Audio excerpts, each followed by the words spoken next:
शिक्षा की जिस परंपरा की मैं चर्चा कर रहा था, तो भारत में शिक्षा की बहुत सुदीर्घ परंपरा रही है। और जब हम उस परंपरा की बात करते हैं तो बात सा विद्या या विमुक्तये से प्रारंभ करना ज़्यादा प्रासंगिक दिखाई देता है। शिक्षा वो है जो हमको मुक्त बनाती हो। शिक्षा ये है जो विभिन्न बंधनों से जकड़ती न हो, बल्कि ये शिक्षा ये मुक्त करने की प्रक्रिया है।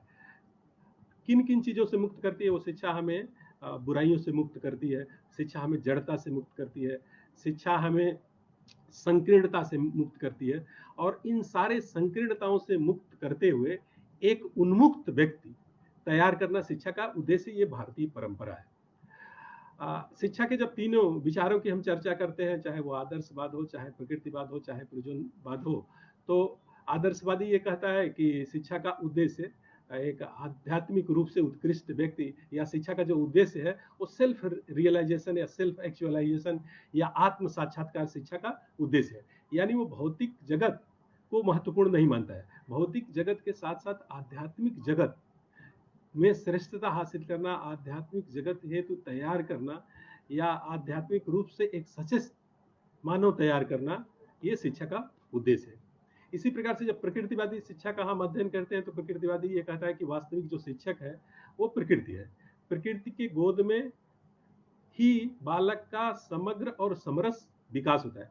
बालक के नैसर्गिक शक्तियों का विकास ही शिक्षा का वास्तविक उद्देश्य है। इसलिए जब नैसर्गिक और समरस विकास हम करना चाहते हैं तो वास्तविक परिस्थितियों में ही वो विकास हो सकता है। इसलिए शिक्षा का उद्देश्य उसको व्यक्ति को मौलिक बनाना है, उसको वास्तविक बनाना है, उसको उसकी मूल चेतना के साथ उसका विकास करना है।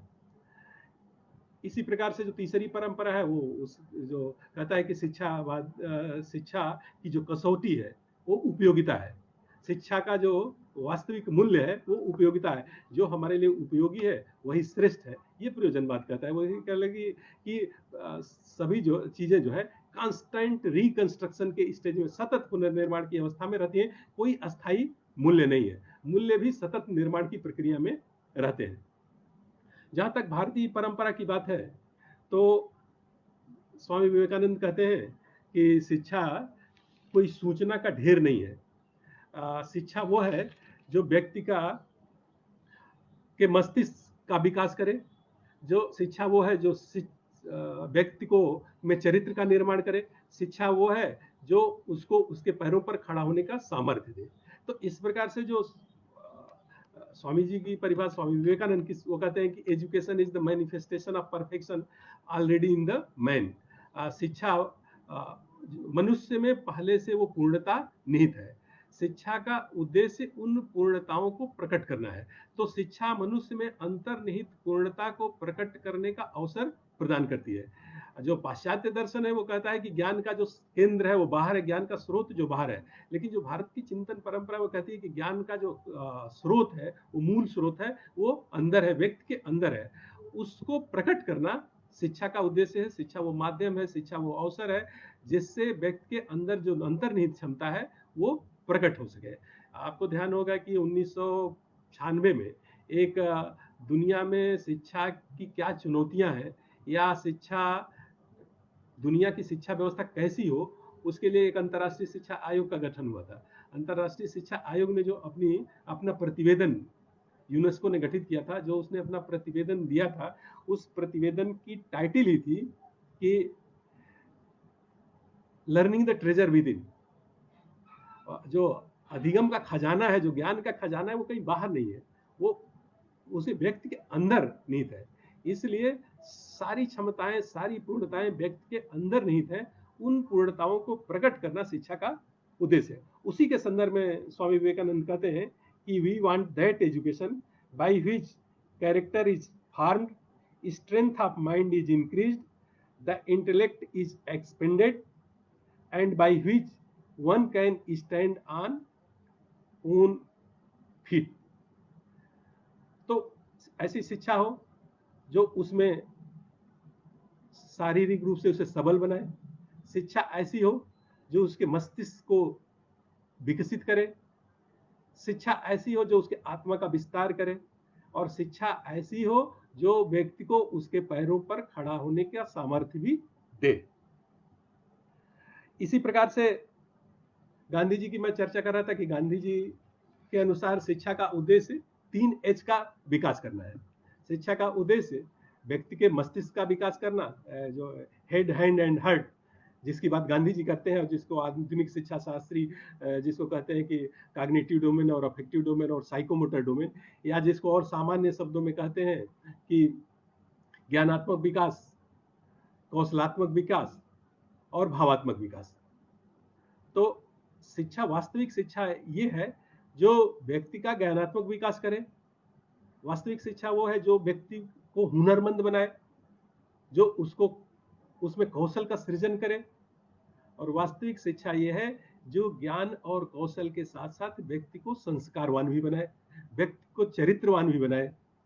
क्योंकि आपको ध्यान होगा कि 1966 में जो कोठारी कमीशन का रिकमेंडेशन आया था, तो कोठारी कमीशन ने कहा था कि भारत के भाग्य का निर्माण उसकी कक्षाओं में हो रहा है। और कोठारी कमीशन की जो टाइटल आई थी, जो रिपोर्ट आई थी, उसकी टाइटल थी एजुकेशन एंड नेशनल डेवलपमेंट। 20 साल बाद जब 1986 में राष्ट्रीय शिक्षा नीति इस देश में आई, तब कोठारी साहब से किसी ने पूछा कि अगर आज के संदर्भ में आपको शिक्षा नीति इस देश की देनी हो, तो 66 में जो आपने प्रतिवेदन दिया था उसमें क्या संशोधन करेंगे? तो उन्होंने कहा कि सबसे पहले मैं उसकी टाइटल बदलूंगा, और मैं अब उसकी टाइटल रखूंगा जो पहले 66 में दिया कि एजुकेशन एंड नेशनल डेवलपमेंट, आज मैं टाइटल दूंगा एजुकेशन फॉर कैरेक्टर बिल्डिंग। तो शिक्षा, वो 20 वर्ष शिक्षा समाज की आवश्यकताओं के अनुरूप होनी चाहिए। तो 66 में जो कोठारी कमीशन का प्रतिवेदन आया था, उस समय चीन के युद्ध के बाद देश में समृद्धि लाना इस देश के सामने एक बड़ी चुनौती थी। तो उसमें शिक्षा को राष्ट्रीय विकास का सबल साधन बनाया जाए, ऐसा कोठारी साहब ने माना। लेकिन 20 साल बाद उन्होंने अनुभव किया कि शिक्षा के ज्ञानात्मक विकास के साथ शिक्षा का एक बड़ा उद्देश्य, जो समाज में शिक्षा जिस संकट का सामना कर रही है वो चरित्र निर्माण का, इसलिए उन्होंने कहा कि 86 में मैं देता तो उसकी टाइटल रहता है एजुकेशन फॉर कैरेक्टर बिल्डिंग। तो शिक्षा का एक बड़ा उद्देश्य चरित्र निर्माण, जिसको गांधी जी हार्ट के रूप में करता है, हृदय का विस्तार। शिक्षा का उद्देश्य हृदय का विस्तार होना चाहिए। इसी प्रकार स्वामी विवेकानंद कहते हैं शिक्षा व्यक्ति को निर्भय बनाती है। ऐसी शिक्षा जो व्यक्ति को कायर बनाए, उस शिक्षा का कोई अर्थ नहीं है।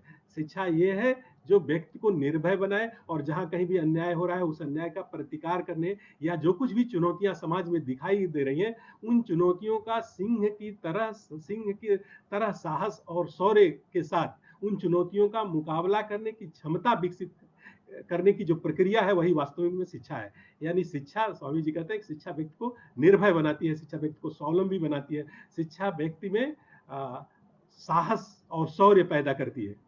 तो इस प्रकार से शिक्षा, वो स्वामी जी कहते हैं कि education is not only A process of information, education is not only A process of giving information, but it is merely a process of transformation. शिक्षा ये ट्रांसफॉर्मेशन की प्रक्रिया है, और ट्रांसफॉर्मेशन एक लंबी प्रक्रिया है। ट्रांसफॉर्मेशन के संदर्भ में कहते हैं व्यक्ति को व्यक्तित्व के रूप में रूपांतरण शिक्षा है, मनुष्य को देवत्व के रूप में विकसित करना, ये ट्रांसफॉर्मेशन है। समग्र रूप से उसमें परिवर्तन, और वो परिवर्तन ऐसा परिवर्तन जो स्व के चेतना के साथ, लोक चेतना के साथ उसे जोड़े। जब इस प्रकार का परिवर्तन आता है तब वो कहते हैं कि ट्रांसफॉर्मेशन।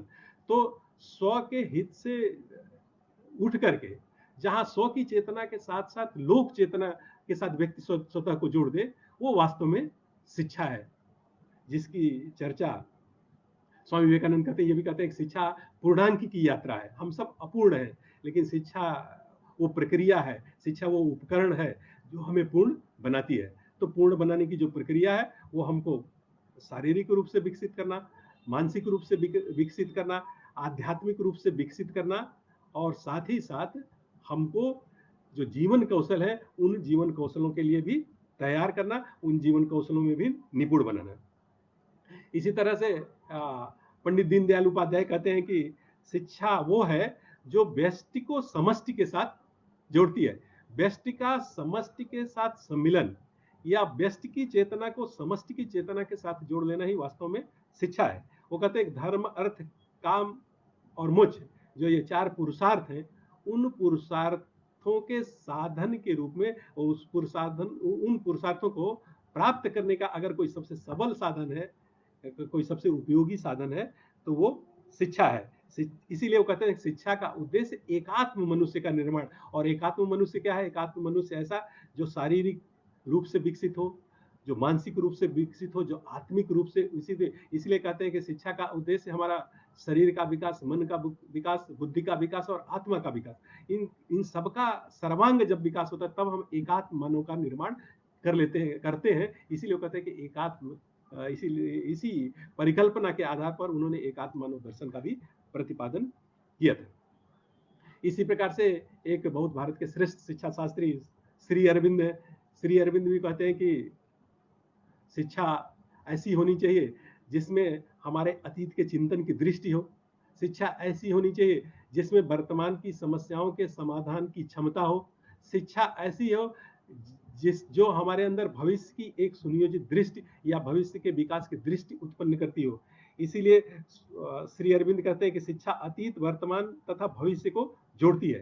शिक्षा एक इंटीग्रेशन की प्रोसेस है जो अतीत, वर्तमान और भविष्य को एक साथ जोड़ते हुए एक सर्वांग मनुष्य का निर्माण करती है। वो कहते हैं कि माइंड को सुपर माइंड के रूप में विकसित करने, मनुष्य को अति मानव के रूप में विकसित करने की जो प्रक्रिया है वही वास्तव में शिक्षा है। एक शिक्षा के क्षेत्र में अपने देश का बड़ा नाम है जिसकी चर्चा किए बिना शिक्षा की संकल्पना को समझना शायद अधूरा होगा, रविन्द्रनाथ टैगोर। रविन्द्रनाथ टैगोर शिक्षा के संदर्भ में थोड़ी अलग दृष्टि रखते हैं। रविन्द्रनाथ टैगोर कहते हैं कि बालक का समरस और नैसर्गिक विकास ही शिक्षा का उद्देश्य है, और नैसर्गिक और समरस विकास के लिए प्राकृतिक होना या मौलिक होना आवश्यक है, और मौलिक होने के लिए बालक को कृत्रिमता से दूर हटना पड़ेगा। इसलिए वो कहते हैं कि जो शिक्षालय है या शिक्षा का वातावरण है वो शहर के कृत्रिम वातावरण से दूर हट करके शिक्षा के उद्देश्यों को वास्तव में अगर हम ठीक प्रकार से प्राप्त करना चाहते हैं तो हमें शिक्षा को शहर के कृत्रिम वातावरण से अलग करके गांव के नैसर्गिक वातावरण से, गांव का जो नैसर्गिक वातावरण है शिक्षा के उद्देश्यों को दूर प्राप्त करने के लिए हमारे लिए ज्यादा सफल और ज्यादा प्रेरणास्पद है। इसीलिए वो जो शिक्षा का जो प्रयोग उन्होंने किया, शांति निकेतन या और श्री निकेतन, इन सबकी स्थापना शहर के वातावरण से बिल्कुल दूर गांव के नैसर्गिक वातावरण में उन्होंने किया। उन्होंने कहा कि शिक्षा का उद्देश्य अनुवादक तैयार करना नहीं है। शिक्षा अंग्रेजी शिक्षा का प्रतिकार करते हुए, पाश्चात्य शिक्षा का प्रतिकार करते हुए रविन्द्रनाथ टैगोर कहते हैं कि वो शिक्षा का उद्देश्य हमको एक ऐसा व्यक्ति तैयार करना है जो अपने परंपराओं से, शिक्षा व्यक्ति को माटी से जोड़ती है, शिक्षा व्यक्ति को अपने समाज से जोड़ती है। इसलिए शिक्षा की व्यवस्था ऐसी करनी चाहिए जो उसको उसके परिवेश के साथ जोड़े और जो उसको अपनी, उसके अंदर जो छिपी हुई मौलिक प्रतिभा है, जो नैसर्गिक प्रतिभा है, उसका जो मूल स्वरूप है, उस मूल स्वरूप को प्रकट होने का अवसर प्रदान करना ही शिक्षा का मुख्य उद्देश्य है। तो इसलिए शिक्षा की इस परंपरा के संदर्भ में जब हम चर्चा करते हैं तो वो आगे कहते हैं कि शिक्षा का उद्देश्य परीक्षा पास करना नहीं है। नैसर्गिक विकास प्रकृति की गोद में ही हो सकता है। गांव शहर के मुकाबले शिक्षा के उद्देश्यों को प्राप्त करने के ज्यादा निकट दिखाई देते हैं, और इसीलिए वो कहते हैं कि जो वास्तविक शिक्षा है वो प्रकृति के संपर्क में ही प्राप्त की जा सकती है, या जो नैसर्गिक विकास है वो स्वाभाविक ढंग से ही हो सकता है। तो शिक्षा की जो ये कल्पना या शिक्षा का जो चरित्र है या शिक्षा का जो स्वरूप है, उसको एक एक और चिंतक जिनकी चर्चा किए बिना शायद शिक्षा की संकल्पना को मैं पूर्ण नहीं मानूंगा, बाबा साहब भीमराव अम्बेडकर। बाबा साहब भीमराव अम्बेडकर कहते हैं कि शिक्षा वो जो वंचित वर्ग है उसके मुक्ति का साधन है।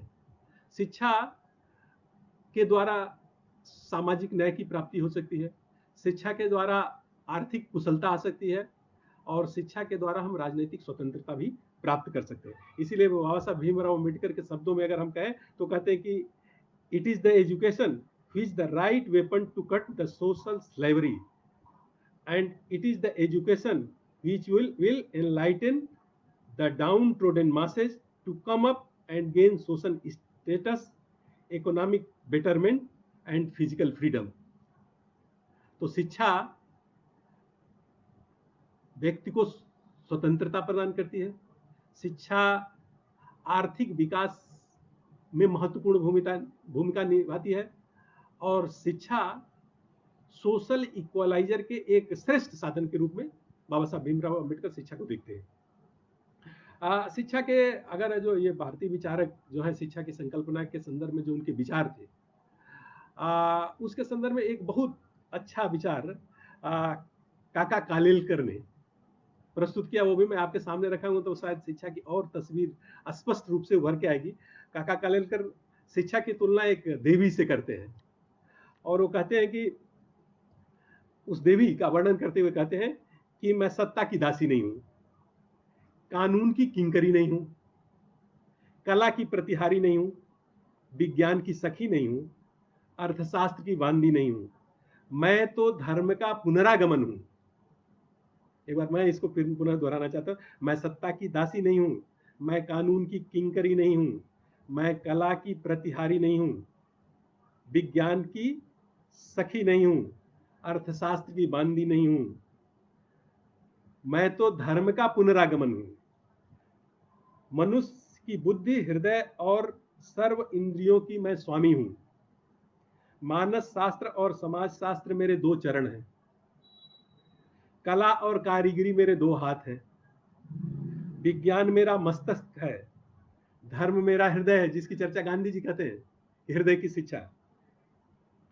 तर्क और निरीक्षण मेरी दो आंखें हैं, जो भारतीय परंपरा कहती है कि अंधविश्वासों से मुक्त करना, रूढ़ियों से मुक्त करना, जो कुछ भी प्रत्यक्ष है, जो कुछ तर्क संगत है, जो कुछ भी बुद्धि संगत है, वही ग्रहणीय है, इसलिए प्रत्येक को तर्क की कसौटी पे कसो। इसीलिए वो कहते हैं कि तर्क और निरीक्षण मेरी दो आंखें हैं, इतिहास मेरा कान है, स्वातंत्र मेरा श्वास है, उत्साह और उद्योग मेरे दो फेफड़े हैं, धैर्य मेरा व्रत है, श्रद्धा मेरा चैतन्य है, ऐसी मैं जगदम्बा जगत धात्री हूं। ये शिक्षा के स्वरूप की कल्पना काका कालेलकर करते हैं। वो ये भी कहते हैं आगे कि शिक्षा मेरा उपासक कभी किसी का मोहताज नहीं होगा, मेरी कृपा से उसकी संपूर्ण कामनाएं पूरी होंगी। इसलिए अगर काका कालेलकर के इस शिक्षा की संकल्पना पर अगर हम ध्यान दें तो ये बात बहुत स्पष्ट हो जाती है कि शिक्षा व्यक्ति को सार्विक पटल पर विकसित करती है। और शिक्षा की जो पूरी भारतीय परंपरा है, उस परंपरा पर ध्यान दें और उस परंपरा को समग्र रूप से अगर विकसित सूत्र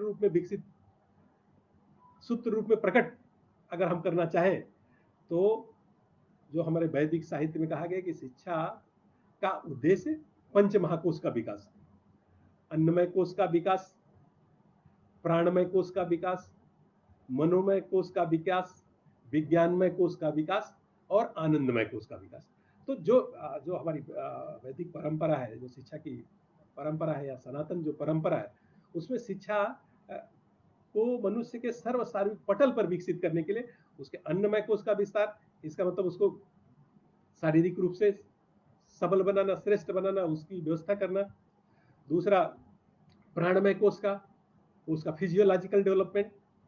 मनोमय कोश का मतलब उसका इमोशनल डेवलपमेंट। विज्ञानमय कोश उसका इंटेलेक्चुअल डेवलपमेंट और आनंदमय कोश social and emotional development, spiritual development.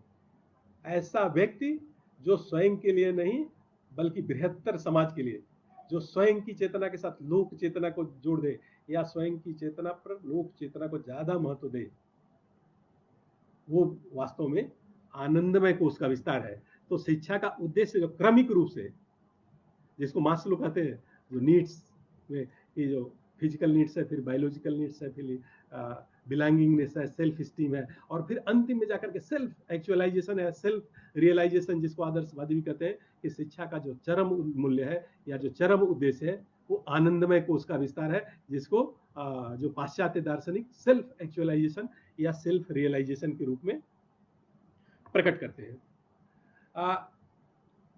इसको शिक्षा का एक गुरुकुल की मतलब कुछ उदाहरणों के द्वारा मैं अगर इस बात को स्पष्ट करूं तो शिक्षा की अपने यहाँ कितनी संपूर्ण व्यवस्था थी। गुरुकुल के एक शिक्षा का उदाहरण मैं दूंगा। आज आज शिक्षा जब ज्यादा परीक्षा केंद्रित हो रही है, छात्र के ज्ञानात्मक विकास तक सिमटती जा रही है, तो ऐसे में शिक्षा की जो समग्र दृष्टि या जो अभी नई राष्ट्रीय शिक्षा नीति 2020 आई है, जिसमें ये कहा गया कि शिक्षा का उद्देश्य जो holistic development of a child, समग्र रूप से विकसित छात्र का विकास ही शिक्षा का उद्देश्य होना चाहिए। तो होलिस्टिक डेवलपमेंट की कितनी सुनियोजित व्यवस्था या सुव्यवस्थित व्यवस्था भारतीय शिक्षा की जो परंपरा में रही है। एक गुरुकुल का उदाहरण मैं आपको दूंगा कि एक गुरु के आश्रम में 3 विद्यार्थी शिक्षा ग्रहण कर रहे थे। आप जानते हैं कि जो शिक्षा के केंद्र थे वो पूरी तरह से स्वायत्त थे।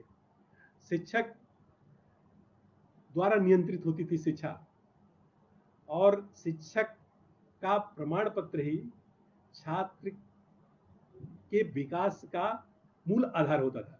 तो और 3 स्तरों पर परीक्षा छात्र अपना मूल्यांकन, राष्ट्रीय शिक्षा नीति में भी इस बात की चर्चा की गई कि छात्र पहले अपना मूल्यांकन करेगा, फिर शिक्षक द्वारा उसका मूल्यांकन होगा, उसके सहपाठियों द्वारा मूल्यांकन होगा। तो छात्र जब समझ लेता था कि मैं अब सीख लिया हूँ जो सीखने के लिए मैं आया हूँ, तो गुरु के सम्मुख प्रस्तुत होता था और कहता था कि गुरुदेव मेरी परीक्षा ले लीजिए। तो एक दिन बिना कुछ ही दिन अभी छात्र शिक्षा ग्रहण किए थे, तभी अचानक एक दिन शाम को गुरुजी ने तीनों छात्रों को बुलाया और कहा कि तुम्हारी शिक्षा पूरी हो गई, तुम अपने घरों को जा सकते हो। आप कल्पना कर सकते हैं कि किसी विद्यार्थी को बिना परीक्षा दिए मुक्त कर दिया जाए कि तुम शिक्षा प्राप्त कर लिए हो, या जिसके लिए तुम आए हो वो उद्देश्य पूरा हो गया, तो कितना प्रसन्न होगा। तीनों विद्यार्थी गुरु का आशीर्वाद लेकर के बड़े प्रसन्न भाव से अपने अपने घरों को चले। वो गोधली बेला थी, शाम का समय था, रास्ते में घना जंगल था, वो सकरा रास्ता था। जब वो विद्यार्थी उस रास्ते से जाने लगे, अंधेरा होने वाला था, तो 2 विद्यार्थी तो आगे निकल गए, लेकिन एक विद्यार्थी सोचा कि वो सकरा रास्ता है, रास्ते में कटीली झाड़ियां पड़ी हुई है, मेरे बाद अगर कोई पथिक आएगा तो उसके पैर में ये कटीली झाड़ियां चुभ जाएंगी, इसलिए वो झाड़ियों को किनारे हटाने लगा। गुरु वहीं तुरंत प्रकट हुए, गुरु वहीं छुपे हुए थे। वो शिक्षा की कितनी नियोजित, कितना रियल सिचुएशन में छात्र का मूल्यांकन होता था और कितना समग्र रूप से उसका होलिस्टिक डेवलपमेंट का इवेल्युएशन होता था। गुरु वहीं प्रकट हुए और उन्होंने कहा कि वो दोनों विद्यार्थी जो आगे चले गए थे झाड़ी को क्रॉस करके, कहे कि उन दोनों को बुलाओ, उनकी शिक्षा नहीं पूरी हुई है, तुम जा सकते हो, तुम्हारी शिक्षा पूरी हो गई। इसका मतलब उसका जो लोक चेतना से जो उसने जोड़ लिया था कि शिक्षा स्वयं के लिए नहीं, शिक्षा दूसरे के लिए, सर्व समाज के लिए शिक्षा। तो इस प्रकार की शिक्षा की भारत की परंपरा रही, इस प्रकार की शिक्षा की भारत में व्यवस्था रही है।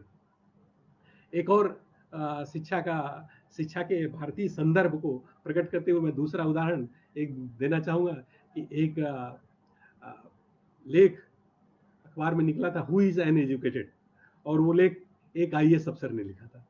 तो एक आईएएस अफसर जो पाश्चात्य शिक्षा प्राप्त किया हुआ था, तो एक दिन उसको इच्छा हुई कि सरकारी काम धाम की व्यस्तता में किसी दिन परिवार के साथ मुक्त समय व्यतीत करें, ये जीवन की आपाधापी के बीच में।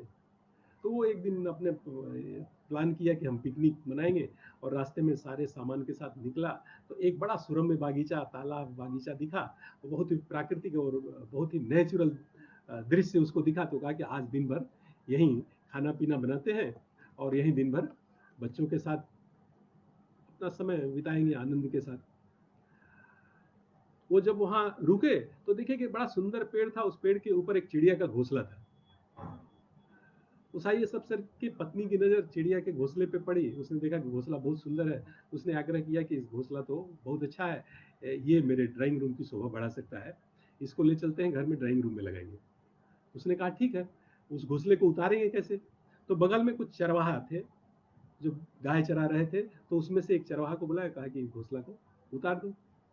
तो उसने कहा कि उसने कोई जवाब नहीं दिया। तो उसने कहा ठीक है, इसको उतार दो, मैं तुमको कुछ पैसे दे दूंगा। फिर भी वो उसी तरह से, उसी भाव से, उसके चेहरे पे कोई परिवर्तन नहीं है।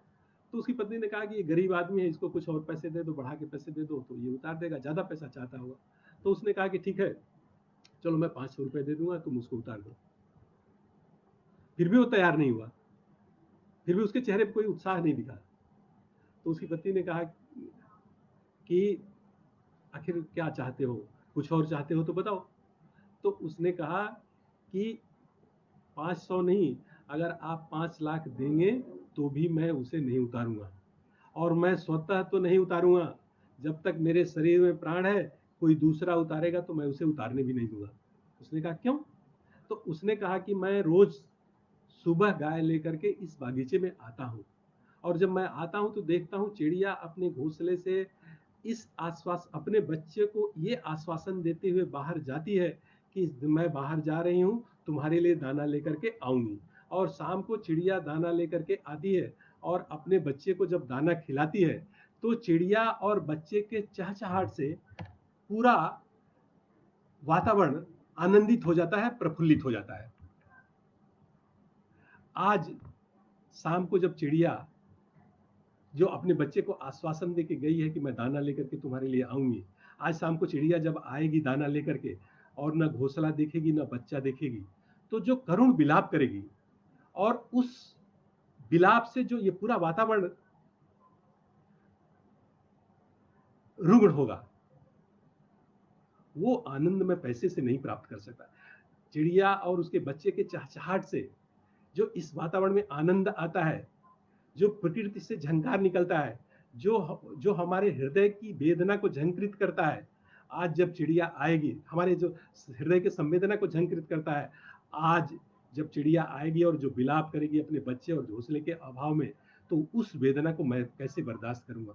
क्या उस वेदना को पैसे के द्वारा खरीदा जा सकता है?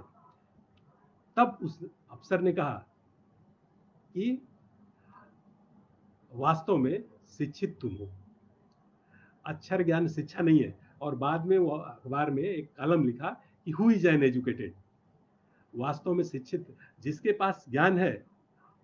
ज्ञान की संपदा प्राप्त करना ही शिक्षा नहीं है, ज्ञान की संपदा को संवेदना के साथ जोड़ना, ज्ञान को संस्कार के साथ जोड़ना, ज्ञान को अपने मूल्यों और परंपराओं के साथ जोड़ना, ज्ञान को व्यक्ति के उत्थान के लिए नहीं, बल्कि जड़ चेतन के साथ साथ जड़ की चेतना को समझना, और मनुष्य के साथ साथ पूरे पर्यावरण की चेतना के साथ अपने को जोड़ना, वास्तव में ये शिक्षा है। इसलिए शिक्षा को समग्रता से आज समझने की आवश्यकता है। दूसरा जो महत्वपूर्ण विषय हम लोग का, शिक्षा को वास्तव में जीवन में महत्व क्या है? शिक्षा के महत्व को अगर बहुत स्पष्ट रूप से मुझे आपके सामने प्रकट करना हो, तो मैं एक बार मैकाले के दृष्टांत को आपके सामने प्रस्तुत करना चाहूंगा। वो कहता है कि मैंने पूरब से पश्चिम तक, उत्तर से दक्षिण तक संपूर्ण भारत का भ्रमण किया। भारत भ्रमण के दौरान इतना आर्थिक रूप से उत्कृष्ट देश, न केवल आर्थिक रूप से उत्कृष्ट देश, बल्कि भौतिक रूप, न केवल आर्थिक रूप से उत्कृष्ट देश, बल्कि आध्यात्मिक दृष्टि से इतना उत्कृष्ट देश मैंने नहीं देखा। वो कहता है कि पूरे भारत भ्रमण के दौरान मुझे कोई भिखारी और व्यभिचारी नहीं दिखाई दिया। तो समझ जाता है, कहता है कि इस जो उत्कृष्ट परंपरा है, जो ज्ञान और विज्ञान की और जो समृद्धि की जो उत्कृष्ट परंपरा है, इस परंपरा का जो मूल आधार है वो शिक्षा है। इसीलिए वो कहता है कि भारत के लोगों को और लंबे समय तक पराधीन बनाना है तो वहां के लोगों को वहां की उनके मूल परंपरा से काटना होगा। इसलिए अगर भारत को जीतना है, लंबे समय तक पराजित करना है, वो तो शस्त्र से पराजय नहीं होगा। उस पराजय का जो सबल साधन है वो शिक्षा है। शिक्षा वो है जो व्यक्ति को उसकी मूल चेतना से काट देती है। शिक्षा वो है जो उसके मूल संस्कार से उसे काट देती है। जब उसके अपनी मूल चेतना से, जिसकी चर्चा श्री अरविंद करते हैं, जिसकी चर्चा मैंने आपके सामने किया कि अतीत का संस्कार शिक्षा में होना चाहिए, वर्तमान की समस्याओं के समाधान की दृष्टि उसके पास होनी चाहिए, और भविष्य में हमें कहाँ जाना है इसकी एक सुनियोजित दृष्टि भी होनी चाहिए। और अगर ये सारी चीजें को, इन सारी बातों को विकसित करने का एक और एकमात्र साधन अगर कोई है तो शिक्षा है। तो इसलिए वो मैकाले कहता है कि भारत के लोगों को अगर भारत पे लंबे समय से शासन करना है, भारत के लोगों को उसकी मूल चेतना से काटना होगा, और वो मूल चेतना से काटने का एक सबल साधन शिक्षा ही है। इसीलिए कहता है कि मैं एक भारत में एक ऐसी शिक्षा व्यवस्था का सूत्रपात करना चाहता हूँ जो रंग और रूप से तो भारतीय तैयार करे, लेकिन विचार से, सोच से, व्यवहार से वो पूरी तरह से अंग्रेज हो। तो शिक्षा ये मतलब कितना परिवर्तनकारी शक्ति है कि वो पूरी व्यक्ति की मूल चेतना को, व्यक्ति के सोच को, व्यक्ति के संस्कार को बदल करके वो नए ढंग से उसको तैयार करती है। इसलिए कोई देश कितना आगे बढ़ सकता है, ये निर्भर करता है कि उस देश की शिक्षा की व्यवस्था उसकी कितनी समृद्ध है। एक उदाहरण आपको और शिक्षा के महत्व के संदर्भ में इसी प्रकार से ये बात मैक्स मुलर का एक कथन भी मैं आपके सामने रखना चाहता हूँ। शिक्षा के महत्व के संदर्भ में कहता है कि India has been conquered once but India must be conquered again and the second conquest should be the conquest by education. अगर अगली विजय का कोई सशक्त माध्यम है तो वो माध्यम शिक्षा है। इसी को दूसरे शब्दों में कोठारी कमीशन ने भी अपने प्रतिवेदन के प्रारंभिक लाइन में व्यक्त किया कि the destiny of nation is now being shaped in her classroom. Bharat के भाग्य का निर्माण उसकी कक्षाओं में हो रहा है। यानी शिक्षा किसी भी राष्ट्र के भाग्योदय का सबसे सबल साधन है। कोई राष्ट्र कितना आगे बढ़ेगा ये निर्भर करता है कि उस राष्ट्र की शिक्षा व्यवस्था कितनी उत्कृष्ट है, या उस राष्ट्र की शिक्षा व्यवस्था में समग्र विकास की कितनी सुनियोजित व्यवस्था है। इसीलिए अभी राष्ट्रीय शिक्षा नीति 2020 आई है, उसमें होलिस्टिक डेवलपमेंट की बात की है, मल्टी फैकल्टी कॉलेज की बात की जा रही है, ताकि सर्वसार्विक पटल पर विकसित तभी उसे किया जा सकता है जब छात्र को विषयों के बंधन से मुक्त किया जाए।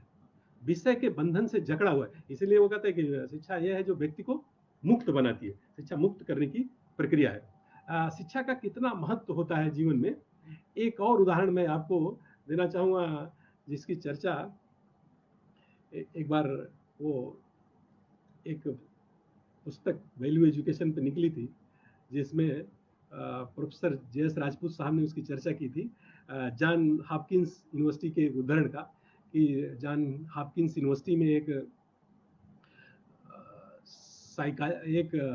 प्रयोग हुआ था और किसी साइकोलॉजिस्ट ने ये प्रयोग किया था स्लम एरिया के कुछ बच्चों पर। एक स्लम एरिया थे जिसमें 200 बच्चों के आसपास बच्चे थे। तो व्यक्ति का जो भौतिक वातावरण होता है, भौतिक वातावरण व्यक्ति के व्यक्तित्व को कितना प्रभावित करता है, इसका वो अध्ययन कर रहा था। तो जो स्लम एरिया है उसका वातावरण बड़ा कुपोषित था, बड़ा रुग्ण था, सामाजिक और नैतिक दृष्टि से बहुत ही अनुपयुक्त था। इसलिए उसने अध्ययन किया कि ये जो वातावरण है, इतने खराब वातावरण में जो बालक पलेगा वो आगे अपने जीवन में क्या कर पाएगा। तो उसका एक अध्ययन किया बालकों की मनोवृत्ति का, और अध्ययन करने के पश्चात ये निष्कर्ष दिया कि ये बच्चे आगामी 20-25 वर्षों में जब बड़े हो जाएंगे, प्रौढ़ हो जाएंगे, या जिसको अपने हम कहते हैं कि ये सार्वजनिक जीवन में जाएंगे, एक नागरिक भूमिका में जाएंगे, तो नागरिक भूमिका में वो देश और समाज के लिए वो नुकसानदायक होंगे। वो कहे कि ये बच्चे अपने जीवन में एक या एक से अधिक बार जेल जाएंगे, क्योंकि उन बच्चों के विकास के लिए जो उपयुक्त वातावरण है वो वातावरण उस स्लम एरिया में नहीं था। 20-25 वर्ष बाद उस अनुसंधान पर एक शिक्षा शास्त्री की नजर गई, तो उसने कहा कि जिन बच्चों के बारे में एक साइकोलॉजिस्ट ने अध्ययन किया था और ये पाया था कि ये बच्चे जो है बहुत रुग्ण वातावरण में पले हैं, इसलिए इनका विकास ठीक से नहीं हुआ और ये जीवन में एक या एक से ज्यादा बार जेल गए होंगे, तो जरा पता किया जाए कि ये बच्चे आज कहाँ हैं। तो जब उसने धीरे धीरे 5-6 वर्षों में आंकड़े इकट्ठा किए और उसमें से अधिकांश बच्चों, 4-5 बच्चों को छोड़ करके अधिकांश बच्चों को उसने ट्रेस कर लिया, तो ट्रेस करने के बाद देखा कि 5-6 बच्चों को छोड़ करके अधिकांश बच्चे जीवन में अच्छा काम कर रहे थे। तो उसको बड़ा आश्चर्य हुआ कि एक वो बड़ा साइकोलॉजिस्ट, अमेरिका का एक बड़ा साइकोलॉजिस्ट, जिसने अनुसंधान की बिल्कुल मतलब कठोर और शुद्धतम पद्धति का अनुसरण करते हुए निष्कर्ष निकाला था, आखिर ये निष्कर्ष इतना विपरीत कैसे जा रहा है। तो उसने फिर केस हिस्ट्री तैयार करने प्रत्येक बच्चे का शुरू किया।